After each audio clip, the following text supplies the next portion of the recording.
Hello everybody. हम लोग एक बहुत ही इम्पोर्टेंट इशू आज डिस्कस करने वाले हैं और वो है how to choose a perfect coaching. क्योंकि ये डिसीजन अल्टीमेटली आपके रिजल्ट और आपके करियर को डिसाइड करने में बहुत ही इम्पोर्टेंट रोल रखता है। तो इसमें बहुत सारे लोगों का मेथड तो यही होता है कि जैसे बाकी लोग कर रहे हैं बस उनके पीछे पीछे चले जाओ। But yes, there is some criteria on the basis of which you must choose a perfect coaching for yourself that we are going to discuss. Sir, बहुत सारे ऐसे इंपॉर्टेंट पॉइंट्स हैं जहां पर बच्चे को ये ध्यान करना चाहिए, इवन पेरेंट्स को ये ध्यान करना चाहिए कि किन चीज़ों को लेकर हमें एक परफेक्ट कोचिंग को चूज करना है। तो जी सर, हम लोग इस इंडस्ट्री में बहुत लंबे समय से पढ़ा रहे हैं जी, और इन चीज़ों को हमने देखा है। यस, तो we are going to help our students and coming students in this field to choose up a good coaching through this webinar. Welcome everybody. Hello everybody. बिल्कुल सही कहा सर आपने। यहाँ पर कुछ गाइडलाइंस होना बहुत ज़रूरी है ताकि पेरेंट्स को और स्टूडेंट्स को बहुत आसानी हो जाए बिल्कुल कि हमारा जो आने वाला टाइम है बहुत प्रेशियस है, तो कहीं वो वेस्टेज ना हो जाए गलत इंस्टीट्यूशन की सिलेक्शन के चक्कर में। तो आपके पास कुछ पॉइंट्स होने चाहिए और वो ऐसे पॉइंट्स होने चाहिए जो किसी एक्सपर्टीज़ या किसी एक्सपर्ट पर्सन के थ्रू आपको मिलें, तो आपको आसानी हो जाएगी ताकि आप एक बेस्ट और अच्छा इंस्टीट्यूट अपने बच्चे के लिए सेलेक्ट कर सकें और इससे उसकी श्योरली गारंटी हो जाए कि हाँ, ये मेरा बच्चा सेलेक्ट हो जाएगा, कैरियर बना लेगा या उसकी जो भी ड्रीम है उसकी वो फुलफिल कर पाएगा। तो यहाँ पर बिल्कुल आज आपको हम कुछ बातें बताएंगे सर और हम मिलके चलिए शुरू करते हैं पॉइंट टू पॉइंट। तो सबसे पहला पॉइंट क्या रखेंगे सर? सर, सबसे पहला पॉइंट तो मैं ये बोलूँगा कि बाहर से कोई भी चीज़ अलग दिखती है, लेकिन अंदर उसमें क्या सच्चाई होती है ये जानना बड़ा है जी।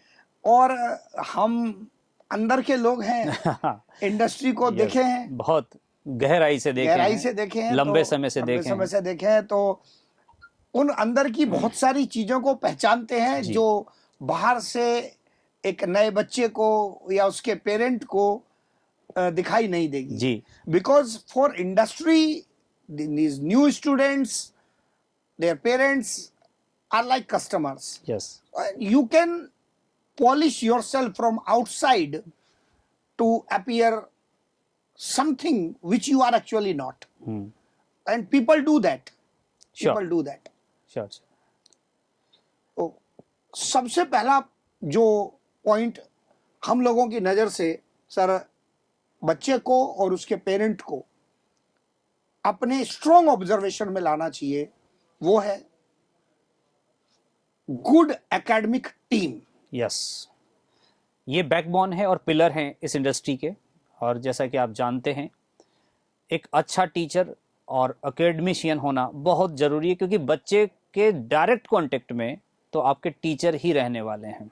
तो जिस तरह की एकेडमिक्स आपकी होगी इंस्टीट्यूट की, वैसा ही फॉर्मेशन हो पाएगा वहाँ पे। सर, बच्चा सीखता ही सारा टीचर से सीखता है। अगर टीचर्स की अपनी एकेडमिक एक्सीलेंस अच्छी नहीं है तो बच्चा कहाँ से अच्छी चीजें सीख पाएगा? डेफिनेटली। और इनफैक्ट बाहर से देखने से अगेन पता नहीं चलेगा, students learn even non academic things from there teachers. Yes, yes. कोई बच्चा 1 साल 2 साल कोचिंग के लिए आया है, उस 2 साल में वो बहुत कुछ सीखता है।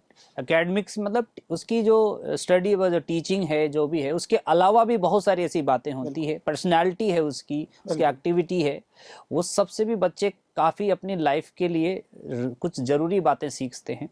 तो अगर एक बेटर एकेडमिशियन है, अच्छा पढ़ाने के साथ तो ठीक है, पढ़ाना तो है ही, वो तो बेस्ट होना ही चाहिए, उसमें कॉम्प्रोमाइज़ तो होना ही नहीं चाहिए, बट इसके अलावा उसका कैरेक्टरिस्टिक भी ऐसा होना चाहिए जो बहुत स्ट्रांग हो, साउंड हो, और बच्चे इसको फॉलो करें बिल्कुल ताकि वो अपनी लाइफ में भी एक सक्सेसफुल पर्सन बन सके।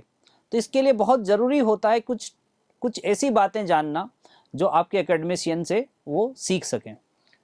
और कैसे इंस्टीट्यूशन के पास अच्छे टीचर्स मिलेंगे, अच्छे एकेडमिक्स वाले, उसमें वो इंस्टीट्यूशन आएगा सर जिसमें टीचर्स की एंट्री एक किसी डिफाइंड प्रोसेस के थ्रू हो, डिफाइंड एक स्ट्रेटेजी के थ्रू। बिल्कुल बिल्कुल कि एक रिग्रेस एग्जाम है, टेस्ट है, डेमो है, इंटरव्यू है, डेमो है, हाँ, ये सारी चीजें होनी चाहिए। उसकी एजुकेशनल बैकग्राउंड एंट्री पर्सन की देखी जा रही है कि ये आगे बच्चों को पढ़ाएंगे। यस, तो ये प्रोसेस होना बहुत जरूरी है। ऐसे नहीं कि ये मेरे जानने वाले हैं, ये मेरे चाचा की मौसी किसी के रेफरेंस से आ गए हैं, खाली रेफरेंस है, और किसी ने बना दिया है माहौल और वो आ गए हैं, एंट्री हो गए, दूसरे दिन से क्लास लेना स्टार्ट कर दिए हैं।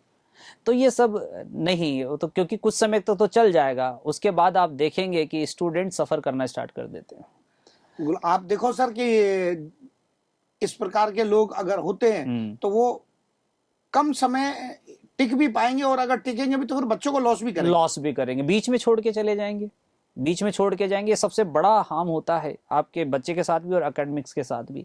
एक ट्यूनिंग बनी होती है बच्चे के साथ, टीचर बच्चा बहुत भरोसे पर रहता है, और जैसे उसकी रिदम बनना स्टार्ट होती है, अचानक से आपका टीचर चला जाता है, तो ये बहुत बड़ा लॉस हो जाता है। तो एक ट्रस्ट आपको होना चाहिए, और इसके लिए आपको बैकग्राउंड चेक करना पड़ेगा, रिकॉर्ड चेक करना पड़ेगा इंस्टीट्यूशन में, किस तरह के टीचर हैं, कब से काम कर रहे हैं, किस तरह से वो सेलेक्ट होके आए थे। ये सारी बातें आपको इंस्टीट्यूट में जाके आराम से मिल जाएगी। तो किसी भी इंस्टीट्यूट में पहले जाइए, क्वेरी कीजिए, फैकल्टीज, आपकी एकेडमीज, उसकी एंट्री कैसे होती है, उनका प्रोसेस क्या है सिलेक्शन का, वो कितने एक्सपीरियंस्ड हैं, कितने एजुकेटेड हैं। इसका मतलब ये है कि आप एडमिशन कराने और पैसा देने की तुरंत जल्दी में ना रहें। बिल्कुल सही बात है। कि किसी तरीके से बच्चे को बस बाहर भेज अच्छे से इंश्योर कर लें हर चीज को, देन उसके बाद अगला स्टेप लीजिए, आगे की प्रोसेस कीजिएगा।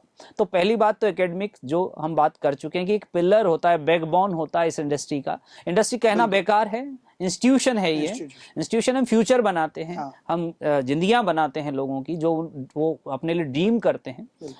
तो एक लाइवलीहुड से जुड़ी हुई चीज है ये, तो इंस्टीट्यूशन कहना बेटर है इसके लिए।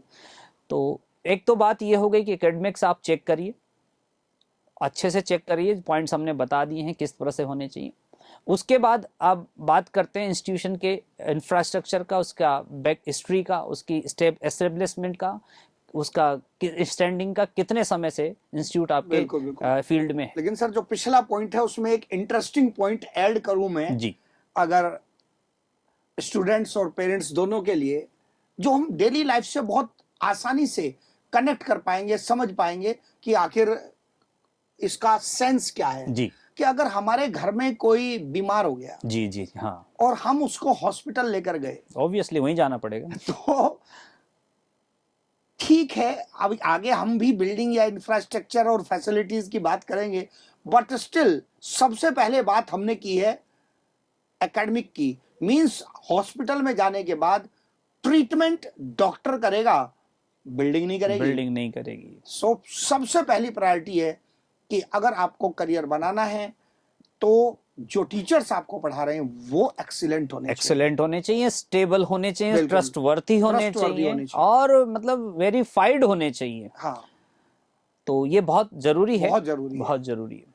नहीं तो हॉस्पिटल के बजाय तो आप फिर होटल घूम के आ जाएंगे कि बहुत बड़ा बड़ा सब कुछ दिख रहा है, ट्रीटमेंट ठीक नहीं हुआ है जी। तो वो करियर बनाने के बजाय टाइम, पैसा, मनी इन्वेस्ट हो गया, टाइम इन्वेस्ट हो गया। आफ्टर ऑल हम जो है वहीं के वहीं थे, तो कोई मतलब लॉजिक नहीं निकला उसका। बहुत सारा बच्चा है ऐसा जी जो लाइफ के क्रिटिकल ईयर्स में खाली इस टाइप का टूर लगाता रहता है, और इस चक्कर में 3-4 साल बर्बाद कर लेता है टूर लगाने में। उसके बाद कहीं उसको समझ में आता है कि अब मुझे क्या करना है। हाँ।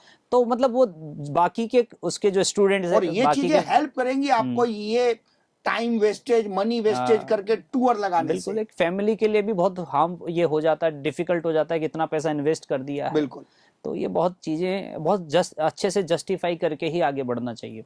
अच्छा, इसके बाद हम बात करना चाहेंगे सर कि क्लासरूम एनवायरनमेंट कैसा होना चाहिए इंस्टीट्यूट का। बिल्कुल, ये बहुत इंपॉर्टेंट इशू है, बहुत जरूरी है। इनफैक्ट मैं तो कहता हूं किसी का इंफ्रास्ट्रक्चर भी अगर एवरेज भी है, but still they are able to maintain good classroom environment with good academic excellence, yes, they are going to give selections to selections, students. वो देंगे बिल्कुल सिलेक्शन excellent आपने excellent results they will produce movies definitely. वगैरह में भी ये अच्छे teachers ने कैसे एक्सेल किया Excel है, किया नाम है, तो नहीं लूंगा, हाँ, सही वो है, उचित नहीं है, बट सही आप है। लोगों ने देखा है कि बिल्कुल झोपड़ी में जी, पढ़ाकर भी बच्चों को सेलेक्ट कराया जा सकता है, वहां से भी स्टार्ट हो सकते हैं दोनों चीजें, good teachers, good stability, stability, ये इंपॉर्टेंट infrastructure, इश्यूज होने चाहिए। बिल्कुल। हाँ, आगे की जो फैसिलिटीज हैं वो एड ऑन होंगी, एड ऑन हो क्योंकि जाएगी, हर बच्चा भी सेम एनवायरनमेंट का बिल्कुल नहीं है, उसको फैसिलिटी भी चाहिए। चाहिए। क्लासरूम के एनवायरनमेंट की बात सर हम लोग कर रहे थे, हाँ, आज की डेट में ये इश्यू इतना इंपॉर्टेंट हो गया है, बहुत एक्सट्रीमली इंपॉर्टेंट हो गया है। Students come, they take admission even after seeing background of the institute result, but when they go to class एक things are definitely changed. Sir एक कंपटीशन मचा हुआ है, Yes, और वो कंपटीशन पैदा हुआ है सोशल मीडिया से, yeah, definitely, हाँ, कि खुद को सोशल मीडिया पर केवल फैलाने के लिए हाँ, क्लास का उपयोग किया जा रहा किया जा रहा है, है, क्लास का उपयोग क्लास किया का जा रहा उपयोग है। किया जा तो रहा उसमें क्या हो रहा है, स्टूडेंट्स लर्न करने के बजाय, उनका करियर बनने के बजाय टीचर का करियर बन है, रहा है, टीचर का करियर बन रहा है और स्टूडेंट का career बन टाइम रहा है। बर्बाद हो रहा है, और करियर student का बर्बाद career बर्बाद हो रहा है, क्योंकि वो तो केवल सोशल मीडिया कंटेंट के सोर्स के रूप में यूज हो रहा है केवल, बिल्कुल बिल्कुल बिल्कुल, कि ये आपने ये जोक्स चल रहे हैं, ये डांस हो रहा है, ये हाँ, पार्टियां हो रही है क्लास में ठीक है, कुछ लाइट मोमेंट चाहिए, बिल्कुल Okay. बिल्कुल, वो क्लास को लाइट करने के लिए जरूरत है, बिल्कुल, खासकर कोचिंग की क्लासेस बहुत इंटेंसिव होती है, बहुत एनर्जी कंज्यूमिंग होती है और बहुत प्रेशराइज भी होती है, हाँ, तो उसको लाइट करना जरूरी है, मूड को लाइट करना जरूरी, तो हल्का फुल्का क्रैक कर सकते हैं, कोई दिक्कत नहीं है, लाइट करने में और इनडिसिप्लिन हो जाने में बहुत डिफरेंस है। इनडिसिप्लिन होते ही पूरे एनवायरनमेंट की गरिमा खत्म हो जाती है, और जो अच्छे बच्चे हैं और जो मीडियोकर है, कुल मिला के सारे बच्चे हैं, सबको नुकसान हो जाता है, और अल्टीमेटली फिर डिससैटिस्फैक्शन फैलने लगता है। सर डिसिप्लिन से बाहर जाने के बाद होगा क्या कि जो ओरिएंटेशन चल रहा था बच्चे का पढ़ाई की तरफ कि मुझे ये चीज लर्न करनी है, वो हो जाएगा डिस्टर्ब हो जाएगा, अब वो दूसरी तरफ चला जाएगा, श्योर। तो ये होता है। तो जब भी आप एडमिशन के बारे में सोचें, इंस्टीट्यूट में जाएं किसी में भी, तो एक बार ये ओपिनियन भी ओल्ड स्टूडेंट से या पेरेंट्स से मिलकर ले लेना चाहिए एक बार, या सोशल मीडिया पे या गूगल सर्च पे भी करेंगे तो उनके बारे में काफ़ी कुछ आपको कंटेंट मिल जाएगा, गाइडलाइन मिल जाएंगी, व्यूज़ मिल जाएंगे पेरेंट्स के, टीचर के, तो उनको एक बार देख लीजिए, प्रेमाइसिस में घूम लीजिए किस प्रकार का है, देख लीजिए एनवायरनमेंट किसी इंस्टीट्यूट के चलती हुई क्लास में आप देख सकते हैं, मतलब बाहर से देख सकते हैं चलते के लिए किस तरह का एनवायरनमेंट है, हाँ, तो आप वो देख सकते हैं, अगर वो अलाउ करते हैं इंस्टीट्यूट वाले तो आप इस बात को चेक कर सकते हैं, कंफर्म हो सकते हैं, डेफिनेटली करना चाहिए, का करियर है सर, बिल्कुल बिल्कुल बिल्कुल, 1-2 क्लास का आप चेक करिए कम से कम, ताकि किस तरह की वहाँ स्टडी का जो है एनवायरनमेंट बना हुआ है, किस तरह की टीचर कैसे पढ़ा रहे हैं, बच्चे कितने सिंसियरली पढ़ रहे हैं, ये सारी बात आप नोटिस कीजिए।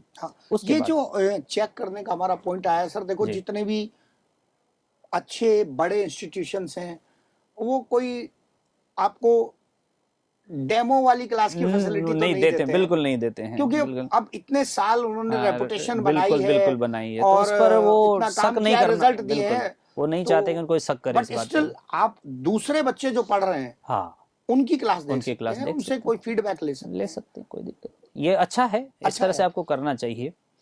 अच्छा, उसके पर इतना बड़ा पॉइंट सर ना वही सिस्टम बोल पाएगा जो ट्रांसपेरेंट है, और बिल्कुल बिल्कुल ट्रांसपेरेंट है, हाँ, और अपने आप पर कॉन्फिडेंस है उसको, सिस्टम को, कि नहीं ठीक है, ऐसा नहीं है, you can verify from any angle, बिल्कुल, from any point, will show you what we have. बहुत इंपॉर्टेंट इशू है सर ट्रांसपेरेंसी, जो कहा जाए वो दिखना चाहिए, बिल्कुल दिखना चाहिए, वो अंदर मिलना चाहिए, वो सर्विस मिलनी चाहिए, बिल्कुल, और समय के साथ वो रियलाइज होना भी चाहिए, तो एक इंस्टीट्यूट के लिए बहुत जरूरी है। आपके तो एक क्रिटिकल पॉइंट आया एकेडमिक एक्सीलेंस, क्लास एनवायरनमेंट के बाद ट्रांसपेरेंसी, बिल्कुल ट्रांसपेरेंसी बहुत इंपॉर्टेंट है, और ये थोड़ा से भी हम लोग समझ लगाए तो दिख सकता है, आसानी से दिख दिख सकता सकता है है सर। इवन लोगों की आपस की पर्सनैलिटी में हम किसी से एक दिन 2 दिन छोड़ो कुछ मिनट बात करते हैं तो उससे भी थोड़ा आइडिया तो लग जाता है लग कि जाता है ये हाँ व्यक्ति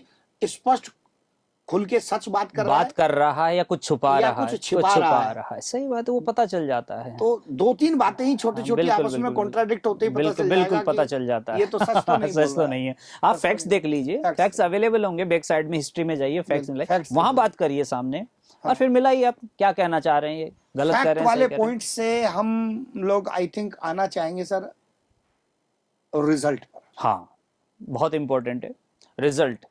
इंस्टीट्यूशन का रिजल्ट, उसका एग्जिस्टेंस ही उसके रिजल्ट पर है। अगर वो रिजल्ट दे रहा है तो एग्जिस्ट करेगा, नहीं तो बस वो सरवाइव नहीं कर पाएगा। तो देखो कंसिस्टेंटली मैं रिजल्ट को सर मैं कैसे देखता हूं जी, कि और इसके बहुत मल्टीपल एंगल्स हैं सर रिजल्ट के, बहुत सारे एंगल्स हम लोग डिस्कस करेंगे। बिल्कुल बिल्कुल सबसे पहला एंगल, जो बच्चा एडमिशन लेने आया उसके लिए रिजल्ट का इंपॉर्टेंस ये है कि ये तो अपनी जबान से कोई भी कह सकता है कि मैं ये हूं जी, हाँ है बिल्कुल ना। अपनी अरे मैं कुछ भी कहना शुरू कर अपनी दूं कि प्रेस मैं तो ये कोई हूं, भी कुछ भी कर कोई लेगा, भी कर सकता है, सही बात है। लेकिन मैं सच में वो रिजल्ट प्रोड्यूस करने की एबिलिटी रखता हूं ये नहीं ये इस बात से पता चलेगा कि मैंने कभी पहले ऐसा किया है कि नहीं। हाँ और वेरीफाई हो जाएगा उसमें, आप चेक कर लीजिए क्योंकि उसको। अगर मैंने कभी पहले कभी भी ऐसा नहीं किया, उतना अच्छा रिजल्ट नहीं दिया उस इंस्टीट्यूशन ने, तो ऐसा नहीं है कि रातों रात नहीं वो प्रोड्यूस नहीं कर पाएगा, ये नहीं कर पाएगा। एकेडमिक एक्सीलेंस है, सालों लगते हैं, चमत्कार ईयर्स का टाइम हाँ, लगता है, तब जाके ऐसे नहीं पैदा एक्सेलेंस होती है, डेवलप होती है, ऐसे नहीं पैदा तब होती जाके रिजल्ट डेवलप होते हैं, सालों साल मेहनत करना पड़ता है, बहुत रिगरस मेहनत करना पड़ता है, तब जाके रिजल्ट्स आते हैं, और तब हम कहीं कह पाते हैं कॉन्फिडेंस है कि यस ये हमारे इंस्टीट्यूट का रिजल्ट है, बिल्कुल, और हम इस तरह का रिजल्ट प्रोड्यूस करते हैं। ये तो हुआ एक एडमिशन लेने वाले नए स्टूडेंट और उसके पेरेंट के लिए इंपॉर्टेंस कि what is the background of that institution and what is the importance of result. But इसमें हम और थोड़ा सा आगे जाना चाहेंगे क्योंकि जरूरी और भी एंगल है इसके रिजल्ट से रिलेटेड। एडमिशन लेने के बाद फिर अगेन रिजल्ट इंपॉर्टेंट इशू आता है। बिल्कुल, parents keep asking what was your marks in last test, yes. Even हम लोग भी पूछते हैं, ऑब्वियसली पूछते हैं, बच्चे से क्लास में पूछते हैं क्या रहा, कैसे रहा, कैसी रही। बिल्कुल, हर कोई जानना चाहेगा। ये इतना इंपॉर्टेंट इशू है स्टूडेंट के लिए कि जैसे ही उससे कोई उसकी परफॉर्मेंस पूछता है, आप इसको आप दिमाग के काम करने का तरीका समझें जी, या एक सराउंडिंग एनवायरनमेंट का इन्फ्लुएंस समझें, this question is generally taken in a negative perception by most of the students, like the world is out there to judge them. Because even हमारे साथ भी होगा, हम कोई काम कर रहे हैं ना, कोई हमसे हमारी परफॉर्मेंस की रिपोर्ट मांगने लगेगा, तो ये बहुत ही कम चांस है कि हम ये सोचें कि ये हमारी तारीफ करने के लिए मांगी जा रही है। सही है, कहीं ना कहीं हमारी जो है कमी ढूंढने के लिए मांगी जाए। सो students also think that we are all judging them. Students are under a continuous pressure of being judged every time. और उनको इससे बाहर निकालने के लिए ये हम सब की रेस्पॉन्सिबिलिटी है कि हम ये परसेप्शन में अपने व्यवहार से ये बदलाव लाएं कि उनको वो सवाल केवल जजमेंट ना लगे, इंप्रूवमेंट का रास्ता लगे। सही बात है, उसको लगे कि नहीं अगर ये कुछ पूछ रहे हैं, कुछ बात करना चाह रहे हैं, तो मे बी मेरे लिए कुछ हेल्पफुल होने वाला है। हाँ, इस तरह का एटमॉस्फेयर उसको लगना चाहिए। ये नहीं कि उसको स्काल्ड करने के लिए या उसको डिप्रेस करने के लिए ये सब पूछा जा रहा है।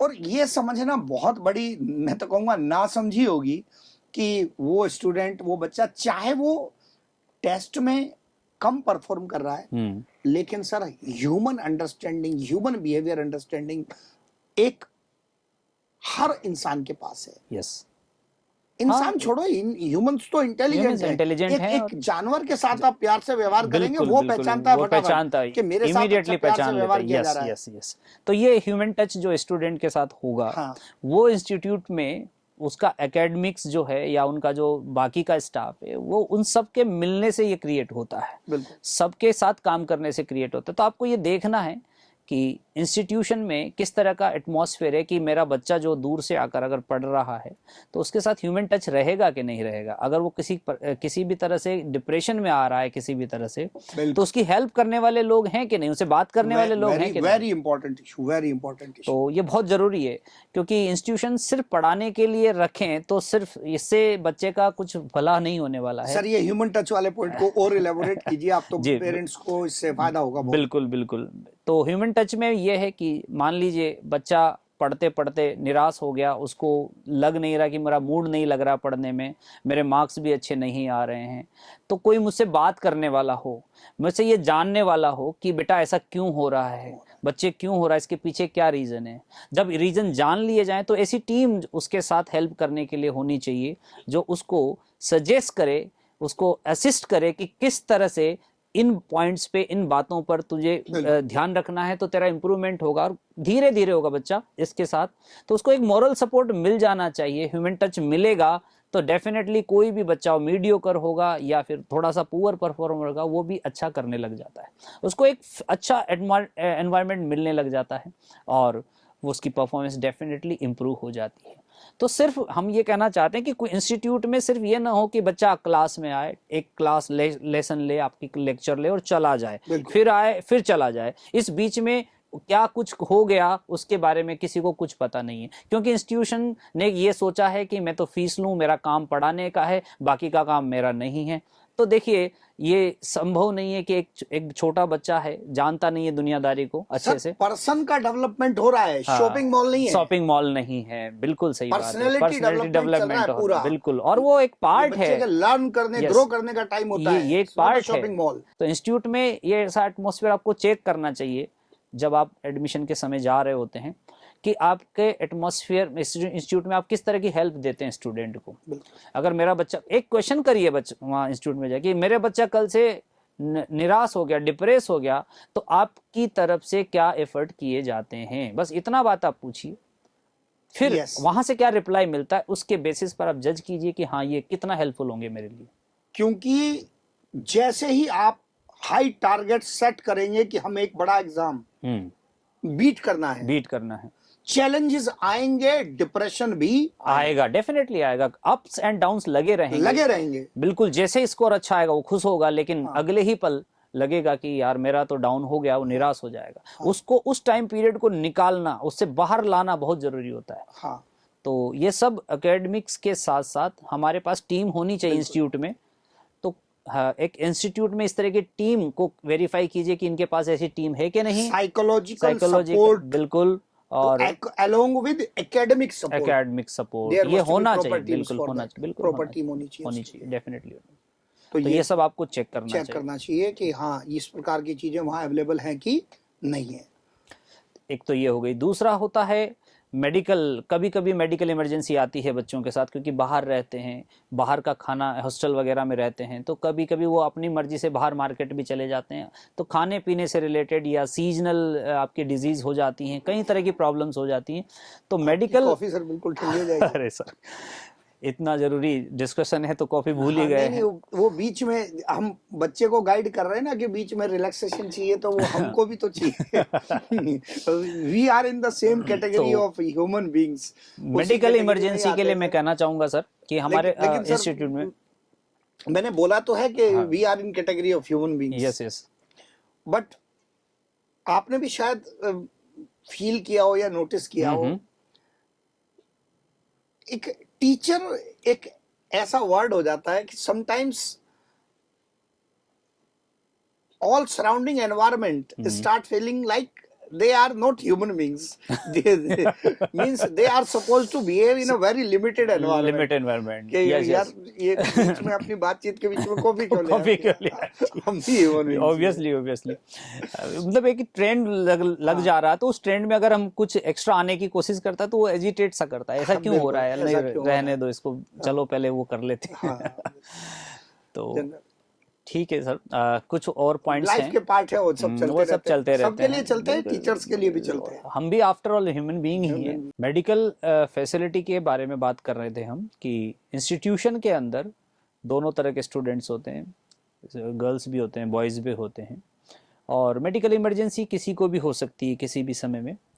तो एक ऐसी टीम होनी चाहिए जो इमीडिएट, team, हाँ assistance team होनी चाहिए। बिल्कुल इमीडिएट रिस्पॉन्स करे, बिल्कुल। क्योंकि हेल्थ एक ऐसा इशू है जिसमें डिले नहीं कर सकते, तो उसको इमीडिएट सपोर्ट मिले, इसके लिए प्रॉब्लम भी अक्सर बिना बताए आती है। ये तो हो ही नहीं सकता कि पहले से हमें पता चल जाए, इंस्टीट्यूशन आ जाए कि मुझे जो है गड़बड़ होने वाला है। तो एक टीम ऐसी होनी चाहिए, गर्ल्स के लिए फीमेल की टीम होनी चाहिए, और आपके बॉयज़ के लिए कॉमन टीम होनी चाहिए, जो इमीडिएटली रिस्पॉन्स करे, उनको नियर बाय जहाँ भी असिस्ट हो सके, एक प्राइमरी हेल्थ जो है असिस्टेंस दे सके, या फिर हॉस्पिटलाइज कर सके, कुछ भी इस तरह की हेल्प अगर हो तो बहुत ज़रूरी होता है। सर आई थिंक बहुत कम लोग ये बात जानते और पहचानते हैं कि हम लोगों ने भी रात को 1 बजे 2 बजे भी अगर कोई मेडिकल इमरजेंसी आई है किसी भी बच्चे की, हाँ, तो उसको फुल प्रायोरिटी पे इमीडिएट बिल्कुल बिल्कुल, और उसको तो ये स्टेप जरूर होना चाहिए। ये हमारे कई सारे एग्जाम्पल हैं। इवन किसी भी तरह का सपोर्ट अगर बच्चे को चाहिए होता है इमीडिएट, जैसे पेरेंट्स हैं, पेरेंट्स को आने में टाइम लगता है, दूर पेरेंट्स रहते हैं, अब तो यहाँ पर फिर उनका कौन है? तो ये इंस्टीट्यूट की प्राइमरी रिस्पॉन्सिबिलिटी बनती है कि वो इस तरह की आपकी टीम बना के रखे और ऐसी कंडीशन में इमीडिएट सपोर्ट दे।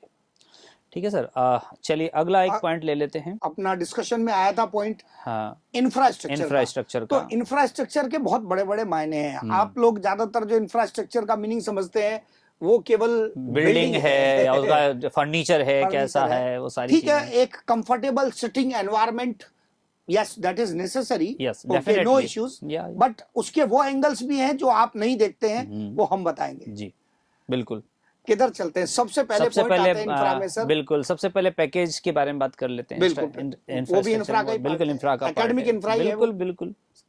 और टीचिंग का एक असिस्टेंट पार्ट है, टीचिंग एक साइड है, और पैकेज जो इंस्टीट्यूट का बनाया जाता है, रिसर्च से जो पैकेज है, मॉड्यूल्स हैं, हाँ, उनका क्या इंपॉर्टेंट रोल है वो सर जरा बताइए। बिल्कुल सर, पैकेज एक दिन में नहीं तैयार हो जाते हैं किसी भी इंस्टीट्यूट के पैकेज या उसका जो मॉड्यूल है, ये बहुत अनवरत चलने वाली, बिल्कुल, क्योंकि ये कंसिस्टेंट रिफाइनिंग होती है सर। डेफिनेटली आज आप जिस चीज का बेनिफिट ले रहे हैं ना, वो 10-20 साल लगे हैं यहाँ तक पहुंचने में कि वो एग्जैक्टली आपको वो चीज सिखा पाए, वो बता पाए जो डिमांड है एग्जाम की डिमांड क्या है, उसके अकॉर्डिंग उसको मॉडिफाई करना होना चाहिए। तो ये एक अच्छा इंस्टीट्यूट अपने पैकेज पर हर साल वर्क करता है, उसमें हर साल जरूरी मैंडेटरी चेंजेस करता है, रिफॉर्म्स लाता है, ताकि उसकी जो सिग्निफिकेंस है वो बनी रहे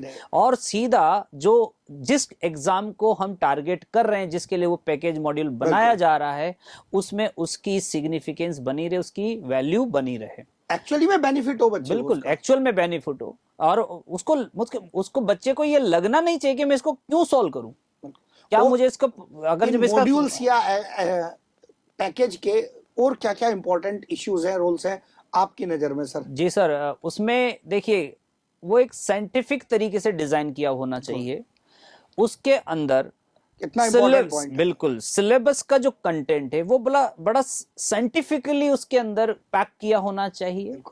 फिर उसके बाद में कुछ इस तरह से उसकी डिजाइनिंग होनी चाहिए कि वो जो लर्न कर रहा है उसको यूटिलाइज कैसे करे, कहाँ यूटिलाइज करे, तो उसका वो जो एग्जाम्पल है या सॉल्यूशन है उसका, या फॉर एग्जाम्पल कुछ क्वेश्चन उसमें पुट किए हुए होने चाहिए जो सीधा रिलेट करे आपके आर्टिकल से। बिल्कुल, इस यूसेज पर ही मैं आऊंगा सर, और आप उस चीज को देखिएगा। बच्चे भी पहचानते हैं इस चीज को, बच्चे पहचानते हैं इस चीज, लेकिन कई सारे बच्चे हैं जिनको थोड़ा टाइम लगता है उसको पहचानने में। एक अच्छे इंस्टीट्यूशन के पैकेज में यूसेज का मतलब है आगे जाकर क्वेश्चंस की प्रैक्टिस करना। यस, मार्केट में बहुत सारी बुक्स हैं, बहुत सारी, कई सारे अच्छे भी हैं, अच्छे भी हैं, हाँ बट बिल्कुल, no in doubt. General what we have seen is that market books put too many questions in the same chapter. unnecessary, That is a wastage of time. और बच्चा इस बात को जज नहीं कर पाता है if a chapter of 3, 4, 5 pages, 10 pages requires around 150 questions, they are going to put 600 questions. 600 question, and अब वो टाइम कंज्यूमिंग हो जा रहा है उसको, अब उसमें से काम। सर बुक इतनी मोटी बल्कि हो जाएगी जी, जो बच्चे को डराएगी जी, लर्निंग करने के बजाय वो बच्चे को डराएगी। तो किसी पैकेज का टारगेट बच्चे को डराना नहीं होना चाहिए। उसको टारगेट उसको लर्न कराना है, उसको फ्रेंडली लगना चाहिए। पैकेज तो पैकेज एक बहुत बड़ा टूल है कोचिंग इंस्टीट्यूट्स के लिए। तो उसकी क्वालिटी जरूर चेक कीजिएगा। उसके क्वालिटी चेक करने का, अगर आप फील्ड से रिलेटेड नहीं तो आप नहीं जान पाएंगे, तो बेस्ट है आप पुराने स्टूडेंट से मिल लीजिए। मैं बहुत छोटा एग्जांपल देता हूं सर, बायो में तो बहुत आसान हो जाएगा। जी, बिल्कुल जरूर। Look for the quality of diagrams explaining certain things. Definitely, क्योंकि बायोलॉजी में there are sufficient diagrams to explain the content, then yes it is the best. क्योंकि कुछ लोग क्या करते हैं, खाली थ्योरी लिखते चले जाते हैं, दुनिया भर की थ्योरी, ये भी अननेसेसरी, ये भी, वो भी कुछ नहीं समझ में आएगा उसमें से। सर ये एक बड़ा चैलेंज है जो एनसीईआरटी के साथ भी आता है। बिल्कुल आता है। They give good theory content definitely, but diagrams are very less in number. Okay, that makes the NCERT challenging. Okay, मतलब एक तो इंग्लिश अच्छे लेवल की है, they take content from foreign books. अच्छा, हाँ। तो good quality English without sufficient explanations, without sufficient diagrams make that understanding very difficult. तो हम कहते तो रहते हैं बच्चे को एनसीईआरटी पढ़ना है, एनसीईआरटी पढ़ना है, बच्चा कहता है, जब पढ़ने बैठता है तो उसकी हवाएं निकलने लगती हैं। तो जो सीधी समझ में आने वाली बात होगी उसको भी इतने कॉम्प्लेक्स तरीके से कहेगा कि उस पकड़ में नहीं आएगा उसको, बच्चे को समझ नहीं। आपके केमिस्ट्री से कोरिलेट करेगा। एक जगह इकोलॉजी में हमारे यहाँ वो बोलता है इकोसिस्टम के लिए, that ecosystems are not exempted from second law of thermodynamics. Okay, अच्छा, मतलब वो ये बताना चाहता है कि वो थर्मोडायनेमिक्स के नियम का पालन करता है, पर ये नहीं लिखेगा कि नियम का पालन करता है, ये लिखा है कि उसका एक्सेप्शन नहीं है। तो सब बच्चा फंस जाता है उसमें, ये क्या कहना चाह रहा है? बहुत। अब जब तक एक टीचर उसको एक्सप्लेन नहीं कर देता, एलोबरेट नहीं कर देता, एग्जाम्पल के साथ मिक्स नहीं कर देता, तब ये बात समझ में नहीं आएगी बच्चे को। ये कंटेंट की क्वालिटी यहाँ से पता चलेगी। इनके क्वेश्चंस होने चाहिए, इनके सफिशिएंट एक्सप्लेनेशंस होने चाहिए। पैकेज में वैरायटी ऑफ क्वेश्चंस इस तरह से होने चाहिए, वैरायटी इस तरह से होनी चाहिए कि वो हर एस्पेक्ट को लीड करे, कवर कर ले, जिससे ये भी ना लगे कि हमने बहुत सारे क्वेश्चन नहीं किए तो फिर भी मेरा टॉपिक छूट गया है। माने लिमिटेड क्वेश्चन हो पर वो सारी चीज कवर कर ले। ये तो अच्छा बच्चा बताता है सर। वो जो अच्छा बच्चा लिमिटेड टाइम पढ़ के भी सेलेक्ट हो रहा है, वो गुड स्कोर कर रहा है, उसका कारण यही है that they have covered the content through limited questions, but learned all the concepts through the questions. और अगर किसी एक क्वेश्चन का भी कॉन्सेप्ट गलत हो गया, आपका कॉन्सेप्ट से, तो फिर उसके मल्टीपल क्वेश्चन आने चाहिए। बिल्कुल वो जैसे सर यहाँ एग्जांपल देना चाहूंगा, अपनी ऐप में है कि अगर अपने एक कॉन्सेप्ट का क्वेश्चन गलत हो गया तो वो फिर उसी कॉन्सेप्ट के क्वेश्चन आपको बार देता जब तक कि आप उसको सही कर न ले, कॉन्सेप्ट को अपने आप को क्योंकि आज की डेट में ये भी तो इंफ्रास्ट्रक्चर का पार्ट है। ये भी इंफ्रास्ट्रक्चर का पार्ट है, क्योंकि सिर्फ टीचिंग से ही नहीं, मल्टीपल एस्पेक्ट्स हैं। ये भी तो इंफ्रास्ट्रक्चर का पार्ट है। और ये infrastructure again as you said sir, ये डेवलप होता है, टाइम लेता है इसमें। तो ये अगर बच्चे ने एक कॉन्सेप्ट का क्वेश्चन गलत कर दिया, keep giving number of questions to the same student, बिल्कुल, of the same concept, multiple angles, so that you are able to learn the concept everything 360 degree. Yes. और आगे इस वाले concept से question गलत नहीं हो पाएगा, नहीं होना चाहिए, बिल्कुल ये है, इस बात का ध्यान रखना चाहिए। बहुत इंपॉर्टेंट इशू। तो इस तरह का एक पैकेज क्वालिटी होना चाहिए और ये अच्छे रेप्यूटेड इंस्टीट्यूट में होता ही है। बिल्कुल, ठीक क्योंकि है। अब ये सब ऐप सिमिलर टाइप का क्वेश्चन देना, वो एक नए मेथड्स हैं जो बिल्कुल। मेथड होते हैं। मींस अगर आपने कोई टारगेट सेट कर लिया, हम कह रहे थे ना कि भाई चैलेंजेस आएंगे, अप्स डाउन्स आएंगे, तो आखिर उनको बीट कैसे किया जाएगा? बिल्कुल, उसको बीट करने के लिए वो इंस्टीट्यूशन के पास क्या मेथड्स होने चाहिए। मेथड्स क्या हैं कि उसके आखिर पास? बच्चे को चैलेंज आ रहा है तो मेथड क्या है? तो जो हमने एग्जांपल दिया वो एक मेथड का एग्जांपल है। बिल्कुल सही है। अच्छा, ये तो हुआ पैकेज। इसके बाद अगला टॉपिक आता है सर, जिसमें जो बहुत जरूरी है बात करना है, वो है आपका टेस्ट पैटर्न क्या है, आपका प्लानिंग क्या होती है, किस तरह के टेस्ट पेपर होते हैं, Another important method we are coming to. बिल्कुल Another इस important पर तो method. बात करना Improvement जरूरी का है। method है, बिल्कुल, सिर्फ बहुत बड़ा पढ़ा, improvement ये method सेकंड पार्ट है, ये टीचिंग के बाद सेकंड पार्ट है। आपका बच्चा सेलेक्ट करना चाहता है, सेलेक्ट होना चाहता है किसी एग्जामिनेशन में, तो उस एग्जामिनेशन डेफिनेटली ऐसा तो नहीं कि थ्योरी पढ़ा के आपको सिलेक्ट कर लेंगे, आपकी क्वेश्चनिंग होगी। चाहने में और होने में दुनिया में बहुत बड़े बड़ा अंतर है।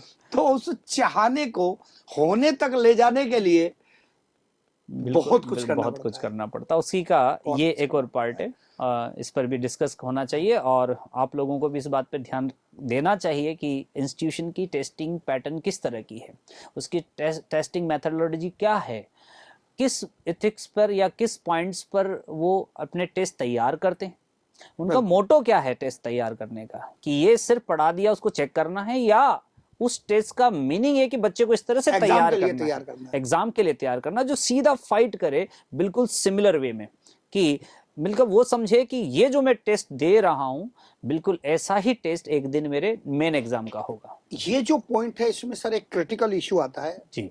जैसे हमने कहा कि हम इस एकेडमिक इंस्टीट्यूशंस के पूरे जाल को अंदर से पहचानते हैं। हाँ बिल्कुल। एक टीचर ने बच्चे को पढ़ाया, हाँ, जो पढ़ाया उन्हीं टीचर्स ने टेस्ट बनाया। इसके बेनिफिट क्या है? बेनिफिट है कि क्वेश्चन की अंडरस्टैंडिंग बच्चे के लिए आसान हो जाएगी, क्योंकि जिस फ्रेम में पढ़ाया गया उसी फ्रेम में वो क्वेश्चन पूछा जा रहा है। सर नुकसान क्या है?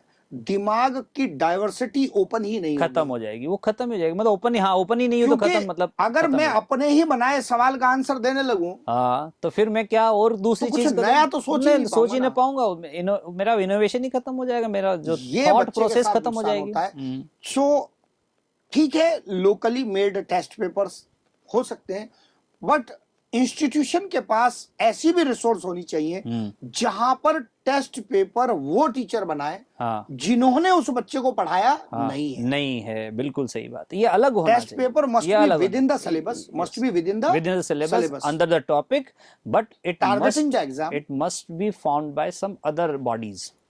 बिल्कुल, वो इंस्टीट्यूट की ही होगी, टीम होनी चाहिए, उस पर R&D होना चाहिए प्रॉपर तरीके से, तो आपकी टीचिंग सिंक्रोनाइज रहनी चाहिए। बाकी जो क्वेश्चनिंग टेस्ट पेपर की क्वालिटी का बहुत इंपॉर्टेंट पैरामीटर है। बिल्कुल। अनदर इंपॉर्टेंट पैरामीटर जो हमने थोड़ा सा बीच में हिंट लिया sir, test paper exam oriented होना चाहिए। बिल्कुल बिल्कुल। मींस वो कहते हैं ना दुनिया में कि टीचर तो छोड़ो, वो तो टीचर है, सबसे मूर्ख व्यक्ति भी ऐसा सवाल पूछ सकता है कि सबसे बुद्धिमान से भी आंसर ना दिया जाए। सही बात है, बिल्कुल बिल्कुल पूछ सकता है ये तो, लेकिन उस टेस्ट पेपर का टारगेट तो फिर तो बच्चे को डिमोरलाइज करना हो गया, उसकी लर्निंग एबिलिटी खत्म करना हो गया, वो मतलब वो बाकी एस्पेक्ट्स ना तो ऐसे सवाल पूछे जाने चाहिए जो इस प्रकार के हो, ऐसे इतने डिफिकल्ट हो बच्चा कर नहीं पाए, डिमोरलाइज होता है, और ना ही ऐसे क्वेश्चन पूछे जाने चाहिए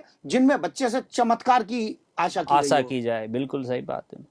और ना ही बच्चा एकेडमिक्स लर्न कर रहा है सर, बिल्कुल सिलेबस का ही तो आंसर देगा ना, आलतू फालतू क्यों लाएगा जबरदस्ती, और कितना पड़ेगा यार। हर चीज की लिमिटेशन होती है, हर चीज की लिमिटेशन होती है, बाउंड्रीज के अंदर ही रहना होता है, उसके अंदर रह के ही आपको जो है सारी चीजें डिसाइड करनी होती है, क्या पूछना है क्या छोड़ना है।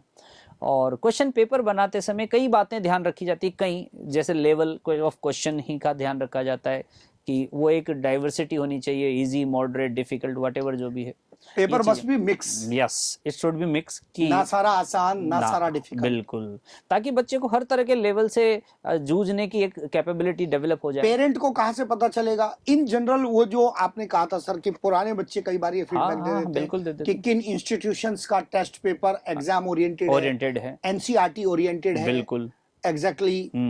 तो ये फीडबैक्स भी मार्केट में अवेलेबल पुराने बच्चों से व्यूज मतलब सराउंडिंग एनवायरनमेंट में आपको, और सोशल मीडिया पे भी मिल जाएगा, गूगल पे मिल जाएगा, गूगल पे सर्च कर सकते हैं। तो जिस इंस्टीट्यूट के बारे में सर्च करना चाहे सबका व्यूज अवेलेबल होता है। बाकी अगर आपके नज़दीक में कोई पुराना स्टूडेंट है, रहा है किसी इंस्टीट्यूट का, तो उससे जानना तो और ही बेटर है। सर ये जो हमारा टेस्ट पेपर जी, मॉड्यूल कंटेंट वगैरह है, इसमें एक बड़ा इंपॉर्टेंट इश्यू जो आएगा मेरी नजर से, जी, वो है कि देखो कोई भी नया काम करना, नया राइज करना कोई खराब बात नहीं, खराब बात नहीं, वो होना ही चाहिए, तो नेचुरल, परफेक्टली, ये तो नेचुरल है, ये तो होगा, part of the natural growth है, ठीक है, during the course of the time. But ये बात सच है कि कोई भी इंस्टीट्यूशन जब नया रन करता है तो उसके टेस्ट पेपर कंटेंट, उसके मॉड्यूल कंटेंट को एक्चुअली में डिजायर्ड टारगेट तक रिफाइन होकर पहुंचने में समय लगता है। ये एक साल में नहीं होना है, ये एक दिन में नहीं होना है। It will take time definitely, and it will be done by the proper analysis, proper research, बिल्कुल, proper accumulation of the things, तभी जाके एक अच्छा परफेक्ट कंटेंट सामने आता है। बिल्कुल। और डेफिनेटली हर कोई भी इंस्टीट्यूट हो, ये टाइम तो लगेगा ही उसको, फर्स्ट डे से वो नहीं कर सकता। प्रोसेस करके गलतियां पहचानेंगे, या तो आप फिर पूरा किसी के क्वेश्चंस की नकल मार लीजिए, या तो फॉलो करो किसी को, कॉपी करो किसी को, पूरा का पूरा उठा के किसी का कॉपी कर लिया, पीपल डू दैट। सही बात है, बहुत सारे जब कॉपी करना है या कॉपी वाले में ही जाना है तो फिर आप क्वालिटी की बात ही मत करिए, ओरिजिनल में चले जाओ, जिसकी कॉपी हो रही है वहीं चले जाओ, बेटर। तो ये बात सही है कि जिसकी कॉपी हो रही है वहीं चले जाओ, ऑब्वियस है। तो इन बातों का ध्यान रखना बहुत जरूरी है। और सर एक पॉइंट आया दिमाग में, अभी आया तो बिल्कुल जरूर बीच में ही बात करनी जरूरी है जी। वो पॉइंट आया है और वो पेरेंट्स का बहुत इंपॉर्टेंट इश्यू होता है जी, नहीं तो इस वीडियो का कोई मतलब नहीं होगा। अच्छा, जरूर, डिस्कशन का कोई बहुत इंपॉर्टेंट है, तो बिल्कुल। और वो पॉइंट है मनी। पेरेंट्स के लिए बहुत इंपॉर्टेंट इश्यू होना भी चाहिए। Money is important, I accept that, no problem, money is important, but I tell you this must not be the first criteria to choose correct कहा, बिल्कुल आपने करेक्ट कहा। an academic institution, बिल्कुल किसी भी इंस्टीट्यूट को सेलेक्ट करने, उसे चूज करने में सबसे पहली बात ये नहीं होनी चाहिए कि फीस कितनी है, ये पहली बात नहीं होनी चाहिए। We must be free, means parents must be free to discuss amount of fees or even negotiate. हाँ, इंडियन कल्चर है तो नेगोशिएट तो करेंगे, चलेगा। और इंस्टीट्यूशन भी जानते हैं इस बात को कि वो तो लेकिन ये सबसे पहला पॉइंट नहीं होना चाहिए कि आप ये देखे बगैर कि आप एक्चुअली में क्या क्वालिटी मिलेगी, you are just focused on the amount of the fees, क्योंकि इसमें बहुत बड़ा खतरा है। मैं मार्केट गया, मुझे शूज खरीदने हैं, बिल्कुल, एक जगह कोई शूज 2000 रुपए के आ रहे हैं, दूसरी जगह कोई शूज 3000-4000 रुपए के आ रहे हैं, किसी जगह शूज 12000 रुपए के आ रहे हैं। 2000, 3000 और 12000 में बहुत अलग अलग टाइम का डिफरेंस है। बिल्कुल होगा वो different. What I mean to say is that okay, if I cannot afford that 12,000, but when it comes to choosing between that 2 and 3 or 4,000, that is a little difference. Yes. अब यहाँ मुझे quality पर ध्यान देने की जरूरत है। मतलब अब मुझे ना गियर चेंज करना चाहिए सिलेक्शन लेते वक्त, क्योंकि जो वो 12,000 वाला है वो कुछ अपने ब्रांड के पैसे ले रहा है, ठीक है, ऑब्वियसली, या कुछ और इंफ्रास्ट्रक्चर का पैसा और ले रहा किसी होगा, कुछ चीज भी को और ले कर रहा होगा। लेकिन जब वो 4,000 और 2,000 के बीच में या 3,000 2,000 के बीच का झगड़ा है, तो अब मुझे तुरंत कूद कर 2,000 पे नहीं चले जाना नहीं चाहिए। चलेगा, नहीं। हाँ कि चलो ये सबसे बेस्ट लग रहा है मुझे, ये सबसे क्योंकि कम हो है। सकता है वो आपको महीने भर में प्रॉब्लम करने लगे, बिल्कुल, तो अल्टीमेटली वो दो भी बेकार तो हो वो गए। 2000 के भी वर्थ आपको नहीं वर्थ होगी। मिलेगी, वर्थ नहीं मिलेगी आपको सर उसकी। शूज में तो आप फिर भी कॉम्प्रोमाइज कर कर लेंगे, लेते हैं, दोबारा लेकिन जाके खरीद बिल्कुल खरीद लेंगे। लेंगे, लेकिन यहाँ उस तो स्टूडेंट टाइम, का टाइम कहाँ से यहाँ खरीद से के टाइम नहीं लाएंगे? खरीद पाओगे आप, कहाँ वो से तो खरीद वेस्ट के हो गया लाओगे? है, बिल्कुल हो गया दिखाओ है। वो टाइम इसकी खरीद के, रिकवरी भी पॉसिबल नहीं उसके हो तो पाएगी। लाइफ कॉम्प्रोमाइज हो गई, बिल्कुल। कहाँ से खरीदेंगे? और आप कंपटीशन एक ऐसा मतलब सब्जेक्ट है कि यहाँ टाइम ही सबसे इम्पोर्टेंट है, सबसे ज्यादा प्रेशियस है। जितना कम आपके पास टाइम होता चला जाएगा, उतना ही आपके पास प्रेशर बढ़ता चला जाएगा, प्रेशर बढ़ता चला जाएगा। तो आप इसको कॉम्प्रोमाइज कर ही नहीं सकते। तो फर्स्ट डे से ही आपके पास सिलेक्शन बेस्ट होना चाहिए। तो उतना सारा दिमाग हम केवल मनी पर लगाकर टाइम को कॉम्प्रोमाइज कर बाकी रहे की हैं। चीजों को सेकेंडरी करके सिर्फ मनी पर फोकस लगा के आप टाइम के साथ कॉम्प्रोमाइज नहीं करना चाहिए, हमारा ये मानना है।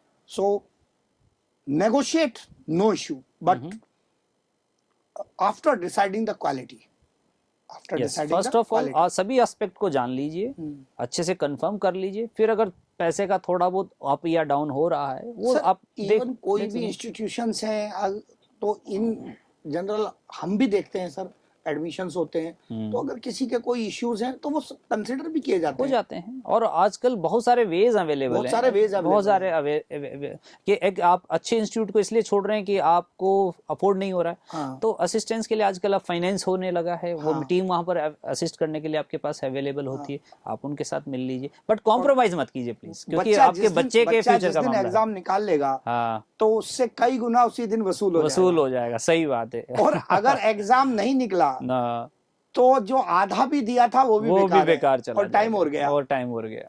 अब उसको अगले साल फिर दोबारा से करना है, फिर सारी चीज का सही तरीका है वेस्टेज हो जाएगा। बिल्कुल सही बात, चूज करने का, डिसाइड करने का।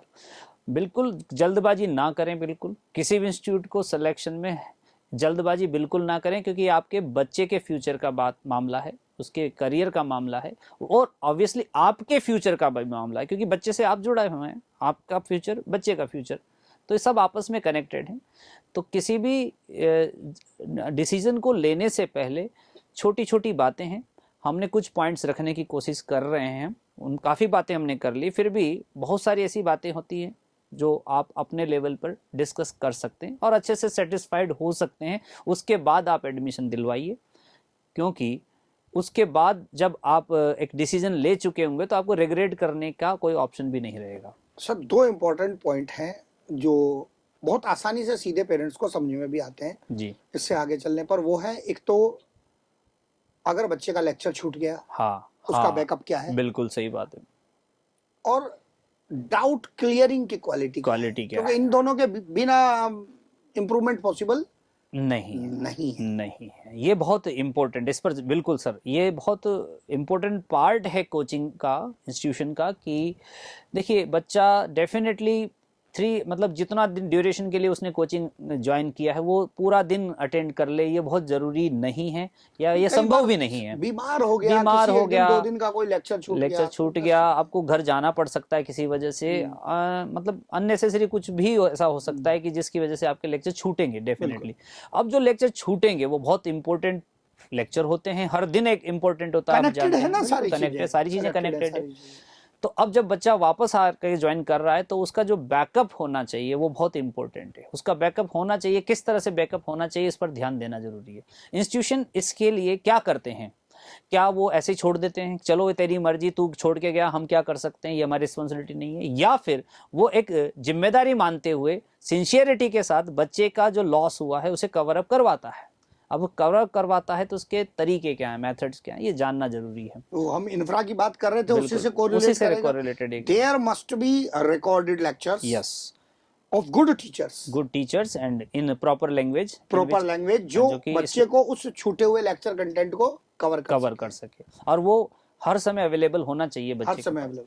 तो इवन बच्चा अगर कहीं किसी जरूरी काम से, फैमिली के किसी इशू से एक हफ्ते के लिए अलग चला गया तो उसके पास ऑनलाइन लिंक होना चाहिए, उन प्रॉपर क्लासेस को देखने के लिए देखने watch के लिए, करने के हाँ लिए। दोबारा देखने के दोबारा लिए, देखने के क्लासेस ज्वाइन करने के लिए, या Recorded फिर lectures को। उस सेम टॉपिक का या लेक्चर का एक परमानेंट रिकॉर्डेड लेक्चर होना हाँ, चाहिए। क्योंकि जरूरी नहीं है कि वो आने के बाद ही देखे, देखे, वो कभी भी देख बाहर सकता है, रहते हुए भी तो देख सकता है कहीं ना। कहीं भी देख सकता है, कभी भी देख सकता है। जैसे अपने यहाँ पर PSID इशू करते हैं यस, हाँ और उससे बिल्कुल, वो आई ट्यूटर आई ट्यूटर का लिंक ऑप्शन मिल जाता है, बिल्कुल उसको अवेल तो कर यू गो लेता टू है। The chapter, yes, you choose the lecture, yes, go through it. वहां पर दोनों तरफ का रिकॉर्डेड लेक्चर भी होते हैं, मॉड्यूल PDF फॉर्मेट में बिल्कुल, कंटेंट भी होता है, बिल्कुल। क्वेश्चन सॉल्व करने के लिए पैकेज बिल्कुल। का वो एक्सरसाइज भी होता है, तो सब सारी कुछ चीज available। वो अवेलेबल हाँ। होती है। तो ये आपको फैसिलिटी पर ध्यान देना चाहिए, क्योंकि पढ़ाई बीच में ब्रेक ना होनी चाहिए, वो बहुत इंपॉर्टेंट है। और अब तो इंग्लिश और हिंदी मीडियम दोनों में अवेलेबल है, तो अब बच्चे को किसी तरह का कोई मतलब परेशानी है नहीं, बस परेशानी नहीं। ये है कि बच्चे को अपना इनिशिएट लेना चाहिए, बिल्कुल। और इनिशिएट लेके कि उसको थोड़ा सा वरीड होके, चिंता हो करके कि यार मुझे करना चाहिए, मेरा छूट गया है, अपने पे कंप्लीट करना चाहिए। बिल्कुल। फिर डाउट सेशन की बहुत इंपॉर्टेंट होते हैं, बिल्कुल, क्योंकि केवल टीचिंग करने के बाद भी बच्चे के दिमाग में कई बातें ऐसी होती हैं जो वो अगर डिस्कस ना करे तो फिर उसकी लर्निंग एबिलिटी को अफेक्ट करती है। सर इनफैक्ट डाउट में तो मैं ये कहूंगा पेरेंट्स को डबल डायरेक्शन लेना पड़ेगा। मतलब बहुत सारे बच्चे इतने हेजिटेंट होते हैं कि कुछ पूछने आते नहीं। हाँ बिल्कुल। So you have to take two different steps in terms of doubt solving as a parent. First, a student must be regularly guided to ask doubts, yes, and we must look for the quality of doubt solving as well. क्योंकि class में अगर अच्छे teacher ने पढ़ा दिया लेकिन doubt solving उतनी quality के टीचर से नहीं हुई तो फिर वो आपस में फंस जाता है बच्चा, हाँ, जाल बन जाता है उसको, कंट्राडिक्शंस क्रिएट हो जाते हैं। कंट्राडिक्शंस के इन टीचर ने ये बता दिया, इन टीचर ने ये बता अब मैं दिया, क्या करूं, तो वो उसका मतलब जो कनेक्शन है वो कहीं ब्रेक होने लगता तो है। जो उसने प्राइमरी चीज सीखी थी हाँ, क्लास में, उसको थोड़ा डाउट आया, लेकिन डाउट पर जाने के बाद पता चला कि उन्होंने कह दिया कि ये तो ऐसे है ही नहीं है। तो अब बच्चा फंस गया, तो सिंक्रोनाइजेशन बहुत बुरे से फंस जाता है बच्चा। होना चाहिए। तो फिर ऐसा बच्चा क्या करता है, बाद में डाउट पूछना ही बंद कर देता है, वो आना ही बंद कर देता है, आना बंद कर देता है कि यार दुनिया में क्या झंझट चल रहा है। मेरे हिसाब से कुछ इंस्टीट्यूशन में, मतलब इंस्टीट्यूट जो ऐसा हो कि वो ये फैसिलिटी अवेल करवाए कि इस टीचर को जो पढ़ा रहा है क्लासेस, उसको इतनी सारी क्लासें न दे कि वो मिल ही ना पाए स्टूडेंट से। बिल्कुल, तो उसको इतना स्पेस देना चाहिए, ऐसा अरेंजमेंट होना चाहिए। हाँ, ऐसा अरेंजमेंट होना चाहिए कि वो टीचर क्लास के बाद कुछ समय के लिए काउंटर पे अवेलेबल हो, डाउट काउंटर पे, जहां पर बच्चे जब अपने फ्री टाइम में आए तो उनसे बात कर सकें, अपनी प्रॉब्लम्स को शेयर कर सकें और प्रॉपर डाउट्स आपके क्लियर कर सकें। तो ये फैसिलिटी बहुत जरूरी है। और ऐसा चैलेंज भी आ सकता है कि सेम टीचर को बेस्ट अवेलेबिलिटी कराई गई, उसके बावजूद कुछ डाउट रह गया। हाँ, तो जो बाकी डाउट सॉल्विंग का अरेंजमेंट है, एडिशनल फैकल्टीज है, they must also be of that good quality, जिससे कि कॉन्ट्राडिक्शन क्रिएट नहीं। बिल्कुल, मतलब इतनी सिंक्रोनाइजेशन होनी चाहिए टीचर्स के बीच में, सब्जेक्ट टीचर के बीच में, कि टीचर जो पढ़ा रहा है, बच्चा जो डाउट पूछ रहा है, और जब डाउट बताया टीचर ने तो उसके साथ बच्चे के साथ कॉम्प्लिकेशंस क्रिएट ना हो। जो आगे लगभग आई थिंक हमने मेजॉरिटी चीजें डिस्कस कर ली हैं। हाँ, ये सारे डिसीजंस लेने के बाद आपने इन सारे पैरामीटर्स को देखने के बाद एडमिशन करा दिया, बच्चा परफॉर्म कर रहा है।